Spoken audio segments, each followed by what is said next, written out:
மதமாற்றம் நடைபெறும் மத கூட்டங்கள் உடனடியாக நிறுத்தப்பட வேண்டும் என அலகாபாத் உயர்நீதிமன்றம் கருத்து தெரிவித்துள்ளது.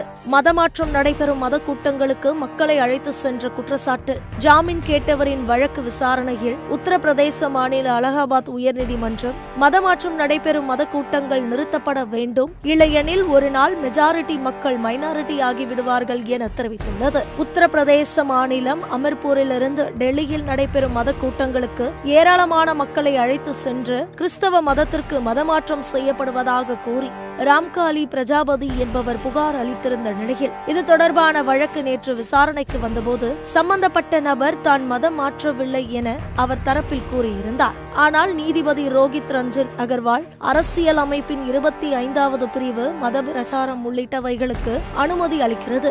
ஆனால் ஒரு நம்பிக்கையிலிருந்து மற்றொரு நம்பிக்கைக்கு மாற்றுவதற்கு அனுமதி வழங்கவில்லை. பிரச்சாரம் என்ற வார்த்தை ஊக்குவித்தல் என்று அர்த்தம். ஆனால் ஒரு நபரை அவரது மதத்தில் இருந்து இன்னொரு மதத்திற்கு மாற்றுவது என்று அர்த்தமில்லை. இது போன்ற செயல்முறைக்கு அனுமதி அளித்தால் இந்த நாட்டின் மெஜாரிட்டி மக்கள் ஒரு நாள் மைனாரிட்டி ஆகிவிடுவார்கள் எனவும் இந்திய மக்கள் இது போன்ற மத கூட்டம் மூலம் மதமாற்றம் செய்யப்படுவது உடனடியாக நிறுத்தப்பட வேண்டும் என தெரிவித்துள்ளார். நீதிபதி அறிவித்த இந்த உத்தரவு கிறிஸ்தவர்களிடையே சலசலப்பையும் பெரும் அதிர்ச்சியையும் ஏற்படுத்தியுள்ளது.